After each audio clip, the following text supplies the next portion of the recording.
La situation au Congo n'est pas du tout comprise par les médias occidentaux. C'est assez pédant, c'est assez prétentieux de le dire. Mon pays, vu de l'Europe, donne une toute autre image. En fait, l'Europe agit comme un miroir, ce qu'on appelle l'effet miroir.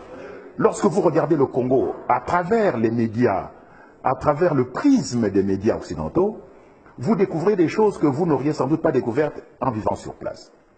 Quelle est la situation en République démocratique du Congo aujourd'hui? C'est une situation absolument ubuesque, aberrante. C'est une situation où même le vocabulaire a été totalement falsifié. Par exemple, l'AFDL, l'Alliance des forces démocratiques pour la libération du Congo, qui a renversé Mobutu le 17 mai 1997. On a prétendu que c'était une rébellion congolaise. Ben non, c'est une milice armée Tutsi. On a dit que le FCD Goma de Maître Azarias Ruberwa, qui fut vice-président de la République, on a dit que c'était une rébellion congolaise. Je suis désolé, Azarias Ruberwa est un Tutsi rwandais. Donc c'est une milice rwandaise. On a prétendu que le CNDP, le Conseil national pour la démocratie ou le progrès, je ne sais pas, de Laurent Koudabatoire en général, on a dit que c'était une rébellion congolaise. Ce n'est pas vrai, c'est une milice rwandaise. Parce qu'un Koudabatoire était un Tutsi rwandais. On a prétendu que le M23, et ainsi de suite. Donc, il y a donc le premier crime qui a été commis au Congo, c'est un crime de sémantique, de vocabulaire. Tout a été falsifié.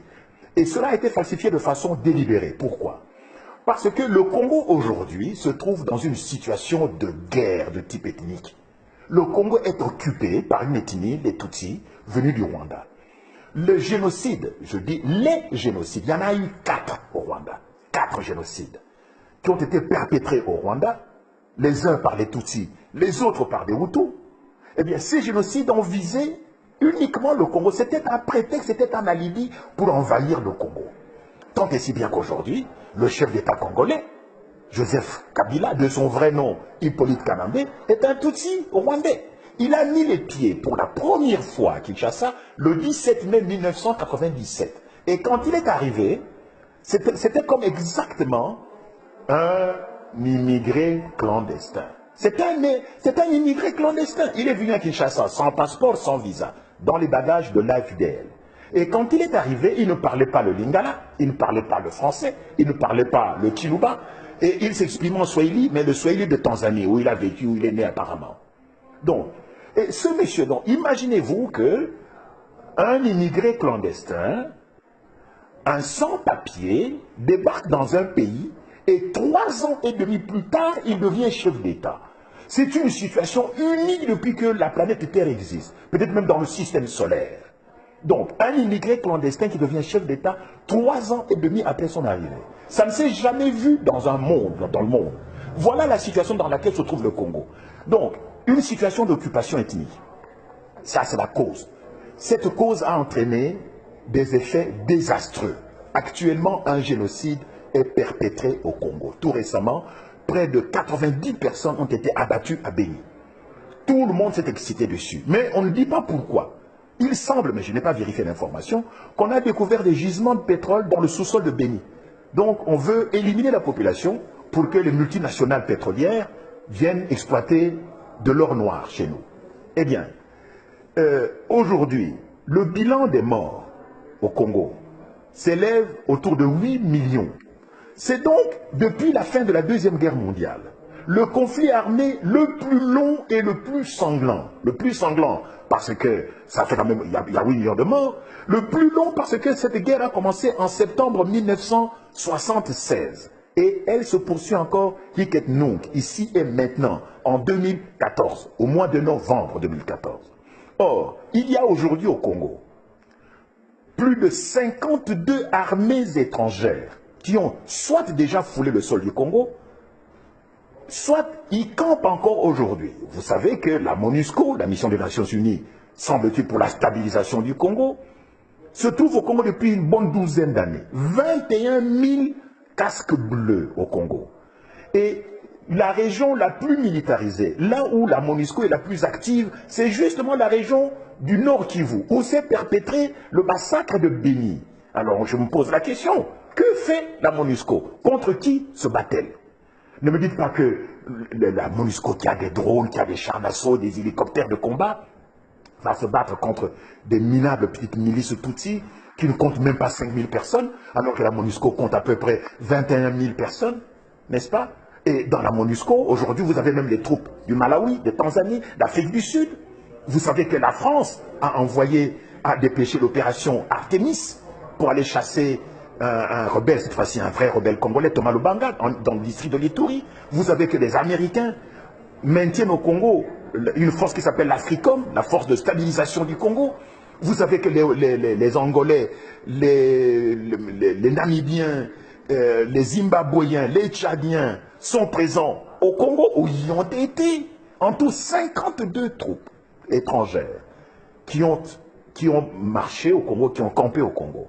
Donc, c'est ce que les stratèges militaires américains appellent la première guerre mondiale africaine. Donc, la première guerre mondiale africaine se déroule au Congo, mais les médias n'en parlent pas. Je suis désolé, je regarde TF1, je regarde France 2, je regarde les chaînes belges, je regarde CNN, je regarde France 24. À aucun moment, les journalistes ou les correspondants de presse qui sont sur le terrain, les envoyés spéciaux, les agences, les envoyés des agences de presse, comme Reuters, UPI, Associated Press, aucun de ces journalistes n'a jamais souligné cette dimension de guerre ethnique et cette dimension de première guerre mondiale africaine. Et finalement, cette guerre prendra fin au Congo lorsque les Tutsis débarrasseront le plancher. Il n'y a pas de Tutsis congolais. Il n'y a pas de Tutsis congolais parce que le Tutsi n'est pas une langue parlée au Congo. Pour ceux qui connaissent un tant soit peu la République démocratique du Congo, la façon dont ce pays est né le 26 février 1885 à Berlin, dans le bureau de Mme Angela Merkel, la chancelière allemande, c'est là où le Congo est né, le 26 février 1885, il y a 129 ans. Pour ceux qui connaissent un peu l'histoire du pays, de ce pays-là, ils savent que Léopold II n'a jamais mis les pieds au Rwanda, que le Rwanda fut une colonie allemande jusqu'en 1919, c'est-à-dire après la défaite de l'Allemagne après la Première Guerre mondiale, que de ce fait, Léopold II ne pouvait pas prendre un territoire de l'Allemagne, n'est-ce pas? Donc, il n'y a pas de Tutsi congolais parce que le Tutsi n'est pas une langue parlée au Congo. Tous les Congolais d'origine appartiennent à des ethnies dont la langue est la même que le nom que porte l'ethnie. Par exemple, moi je suis Yansi. Eh bien, le Kiyansi, ce n'est pas seulement une communauté ethnique, c'est une terre et c'est une langue. C'est la même chose avec les Baluba, avec les Nande, les Bashi, les Houndé, les Tetela, les Songé. Regarde combien il y a, entre 400 et 800 ethnies au Congo. Voyez-vous? Donc, on est en train de semer la confusion, de laisser les Tutsis nous massacrer, parce que, évidemment, ces Tutsis sont instrumentalisés par les multinationales, particulièrement anglo-saxonnes, pour qu'ils deviennent les garants, les gestionnaires, les administrateurs du nouvel ordre mondial qu'on veut instaurer en Afrique. Mais, évidemment, vous comprendrez pourquoi la France intervient personnellement dans ces anciennes colonies. C'est pour empêcher que le nouvel ordre mondial en Afrique soit établi, soit instauré au détriment des intérêts français. Voyez-vous? Il y a aujourd'hui des forces, des puissances économiques, militaires et financières qui voudraient s'emparer du précaré français, du précaré colonial, des anciennes colonies françaises, où là où la France puise ses matières premières, comme au Niger. Le Niger, comme vous le savez, est le deuxième producteur mondial d'uranium, où se trouve l'Areva notamment. Donc, on veut instaurer, les multinationales veulent instaurer un nouvel ordre mondial en Afrique. Et pour cela, elles veulent détruire les anciens États hérités de la colonisation et donc contester les anciennes frontières. C'est ça qui se passe au Congo. C'est ça qui a failli se passer au Niger. C'est ce qui a failli se passer en Côte d'Ivoire. Voyez-vous? Et même ce qui se passe au Nigeria avec Boko Haram, c'est une déstabilisation généralisée de l'Afrique pour permettre l'instauration du nouvel ordre mondial en Afrique.